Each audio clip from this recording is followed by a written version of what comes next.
আলাইকুম সুপ্রিয় দর্শক, আমি আজ চলে এসেছি নাজিরপাড়া বিলের মাঝে, যেখানে সবুজের সমারোহ এবং সবুজ দিয়ে সাজানো একটি ফসলের মাঠ। এই মাঠে আসলে আমার মন ভরে যায়, সেই কারণে আমি চলে আসি এই নাজিরপাড়া, চৌধুরীপাড়া, ডেলপাড়া এই অঞ্চলে। আমার খুব ভালো লাগে, সেই কারণে চলে আসি এবং আপনাদেরকে নিয়ে আসি এই ভিডিও দেখার জন্য। আপনারা যারা যুক্ত হন আমার চ্যানেলে আছেন, সবাইকে অসংখ্য ধন্যবাদ, আপনাদের জন্য ভালোবাসা। প্রিয় দর্শক, আমরা আজকে আরেকজন উদ্যোক্তা এবং কৃষক ভাই, যিনি সৃষ্টিকর্তার পরে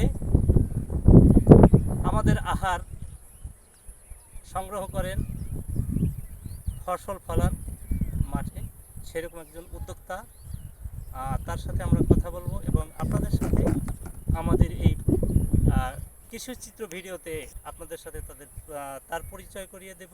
শিববন্ধু, চলুন আমরা পরিচিত হই। আসসালামু আলাইকুম। ভাইয়া কেমন আছেন? ভাইয়া কী নাম আপনার? মোহাম্মদ লিটন। লিটন ভাই, ভালো আছেন? আপনার বাড়ি কি এখানে? না, এখানে না, আমার বাড়ি ভোলা। আপনার বাড়ি ভোলা। এইখানে আপনি কতদিন যাবত আছেন? এখানে আছি প্রায় 20 বছরের উপরে। 20 বছরের উপরে আছেন, আলহামদুলিল্লাহ। তো ফ্যামিলিতে কে কে আছে আপনার? ফ্যামিলিতে আছে আমার পরিবার আছে, আমার মা বাপ কেউ নেই। মা বাবা নেই? না। ওয়াইফ আছে, আর ছেলে মেয়ে আছে? ছেলে মেয়ে, একটা ছেলে একটা মেয়ে। আচ্ছা, ভাই বোন? ভাই বোন আছে, এরা দূরে। দূরে থাকে। সব মিলিয়ে মোটামুটি আলহামদুলিল্লাহ ভালো আছেন না? আমি আপনাকে যে জানতে চাই যে আপনি এখানে এই যে কৃষি ফসল ফলান, এই কী ধরনের ফসল ফলান?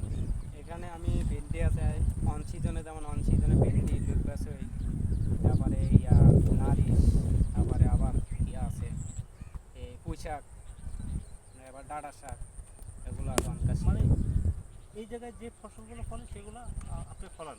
ফলে এখন আছে ভেন্ডি আছে, ভেন্ডি আছে, পুঁই শাক আছে, লুকাসই আছে। আচ্ছা লিটন ভাই, আমরা আপনার থেকে জানবো যে আপনি এই যে সবজিগুলো তোলেন, আজকে মনে হয় এই সবজি তোলার জন্য নিয়ে আসছেন, আর কি অস্ত্রপাতি নিয়ে আসছেন আপনি? এই লাইট নিয়ে রাতেও কাজ করেন? রাতেও করার লাগে। আপনি কত ঘন্টা কাজ করেন? প্রায় 3-4 ঘন্টা করার লাগে। মানে দৈনিক কত ঘন্টা কাজ করেন এখানে মাঠে?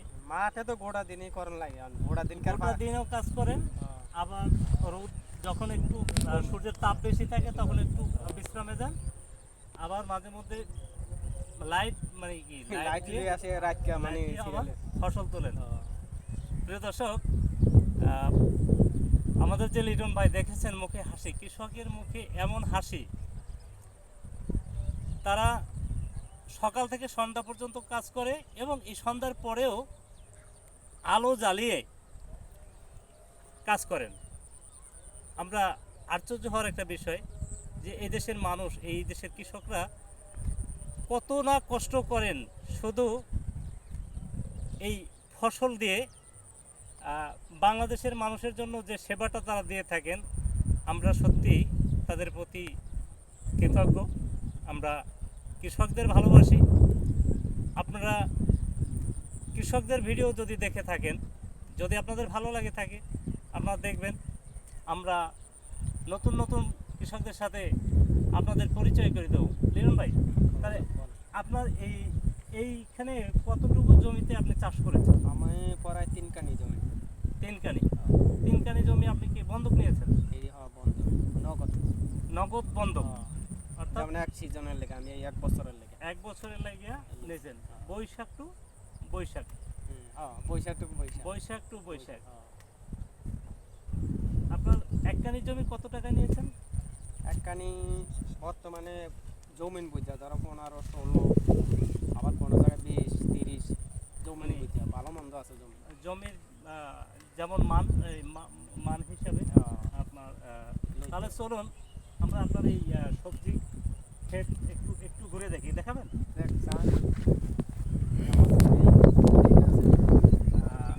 লিটন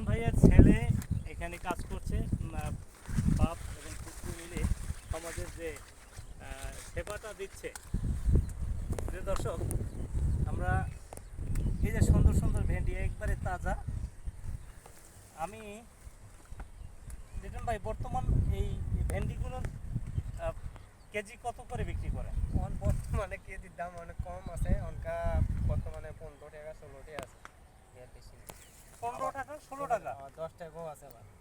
এই ভেন্ডি ও, কোথায় বিক্রি করেন? এইটা স্টিল বাজারে। স্টিল মিল বাজারে নিয়ে যান হ্যাঁ। 15 টাকা 20 টাকা। হ্যাঁ। আমি যে কালকেও বাজারে ভেন্ডি কিনলাম 40 টাকা। অনসরে আছে তো এটি পাইকারি ব্যস্ত আছে এরা।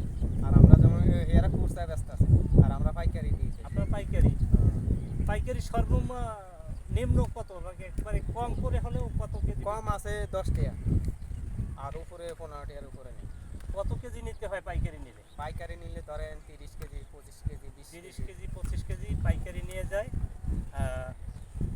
প্রিয় দর্শক, একটা কথা মনে পড়ে যায়, কোনো একজন ভদ্রলোক বলেছিলেন বাংলাদেশের, যিনি যারা দেশের উদ্যোক্তা আছে উদ্যোক্তাদের আসলে দাম নাই। আসলে দাম নাই তো জিনিস। এই জায়গাটাতে আমাদের খুব কষ্ট লাগে, মায়া লাগে কৃষকদের জন্য। যারা হাত বদল করেন তারা অনেক টাকা তুলে নিয়ে যান। আমাদের এই জায়গাটাতে খুব খারাপ লাগার একটা জায়গা। তারপরেও আমরা কৃষকদের ভিডিও বানাই, আপনাদেরকে নিয়ে আসি কৃষকদের সাথে কথা বলার জন্য। প্রিয় দর্শক, আপনারা শুনছিলেন বর্তমান কেজি 1 কেজি ঢেঁড়স, ভেন্ডি বা ঢেঁড়স আপনি যাই বলে, একটা বললে এগুলো লিটন ভাই বিক্রি করেন 15 টাকা, কখনো 10 টাকা পাইকারি রেট, এবং খুচরা মূল্য এখান থেকে হাত বদল করা মাত্র, শুধু মিটারে উঠে মাপ দিয়ে দিয়ে দেয়। এখানে তিনি লাভ করেন 10 থেকে 15 টাকা এরকম। তাহলে আমরা ভেবে দেখেছি, আমরা দেখেছি শুনেছি যে আসলে উদ্যোক্তা যারা রয়েছেন তাদের আসলে মান নেই। আমরা চাই দেশের উদ্যোক্তা যারা রয়েছেন তাদের মান দেওয়া হোক। লিটন ভাই, আমি 3 কানি জমিতে দিয়েছেন, এখান থেকে আপনার সংসার চলে ভালোভাবে? মোটামুটি সারে আমার মানে সংসার তো চলে না, কি আর মন চলাইতে হতো। আমি আর এটা ছাড়া আমি করতাই না তো কিছু। এটা ছাড়া আর কিছু করতে পারেন না? এটার সাথে আপনি মিশে গেছেন, এটার লগে মিশি। মাটির মানুষ, মাটির সাথে মিশে গেছেন। যেমন আমার লেখাপড়া, তেমন আমি চাকরি করতাম, যেমন এই লেখাপড়াটুকু নেই। লেখাপড়াও নাই না, ভাইরে। লেখাপড়া যারা নাই, লেখাপড়াটা বিষয় না, আসল বিষয় হচ্ছে মনুষ্যত্ব। আর এটার মধ্যে আমার মন বইয়া গেছে তো এই কারণে। এটার ভিতরে আপনার মন বয়ে গেছে, এইটা তো ঠিকঠাক মতো পারেন। এমনি পারি এটা, আর এটার কিছু লাগে পারার আনলাম দরকার নাই, একটা নিয়েই বসে থাকেন। এটাই আনলাম। আবার এটা সুখও আছে, শান্তি তো আছে। এখানে কি কি মানে এইখানে যে ফসলে, আপনার ফসলে কি কি ধরনের রোগ দেখা দিতে পারে? এখানে ভাইরাস টাইরাস? ভাইরাস যেমন এই সাদাই রোগ, এইটা আয়া পড়ছে। এই যে এই ভাইরাস এটা বড় খারাপ। এইটা আস্তে আস্তে ভেন্ডিটা সাদা করে লেগেছে, দেখছেন? সাদা করে ফেলে? সাদা করে লেগেছে। এবার গরমে জ্বালা তো মশা ওখানে একটু কম আছে। গরমের জ্বালা মশা কম আছে? যেমন গরমে বেশি হয় মশা, এই জ্বর পরনে আজকে পরিষ্কার হয়েছে। এই বৃষ্টি হয় একটু গাছ পরিষ্কার হয়েছে। তা আলহামদুলিল্লাহ, আপনার ক্ষেত দেখলে আসলে মন ভরে যায়। ঢেঁড়সের ক্ষেত আরও দেখেছি আমরা, ফুলগুলো যেভাবে ফুটেছে মাশাআল্লাহ। সকালে এলে সুন্দর দেওয়া যায়। সকালে আরও সুন্দর দেখা যায়। এই ফসলের মাঠ শুধু সুন্দর দেখালেই হবে না, আপনাদের মন যাতে ভালো থাকে, মন যাতে সুন্দর থাকে, সেই ব্যবস্থা যেন দেশের সরকার করে, সেটা ব্যবস্থাটা আমলে নেয়। সেই জন্য আমরা সবসময় চেষ্টা করি, আমি চলে আসি ফসলের মাঠে, কৃষকদের সাথে কথা বলি। এই আপনাদের মতো তরুণ উদ্যোক্তা যারা যারা আমাদের এই একেবারে তাজা খাবারগুলো আমাদের তুলে দেয় আমাদের হাতে, আমরা তাদেরকে নিয়ে কাজ করি। তাদের জন্য দোয়া, সবসময় ভালোবাসা। প্রিয় দর্শক, আমরা চলে এসেছি ভিডিওর একেবারে শেষ প্রান্তে। লিটন ভাই, আমাদের যে দর্শক যারা আছে বা আমাদের দেশের সরকার আছে, আপনাদের যে একটা ভবিষ্যৎ কীভাবে দেখছেন? আপনারা কি করতে চান দেশের জন্য? তো আপনারা বিশাল একটা অবদান রাখেন। আমরা তো চাই দেশের উন্নতি করণের লেগে। দেশের উন্নতিকরণ লাগে, আপনাদের পারিবারিক উন্নতির জন্য আপনারা কিছু ভাবেন কখনো? দেশের সরকার করুক, এটা আপনারা চান? আমরা চাই তো সরকারের আমাদের দিকে আগ্রহে আসে, যে এই জিনিসটা আমরা চাই। আপনারা কি এখানে কোনো ধরনের উপজেলা থেকে কিংবা কোনো অবতরণ এনজিও থেকে কোনো সহায়তা পান? না আমরা কোনো কিছু পাই না। কোনো কিছু পান না। পাইলে যেমন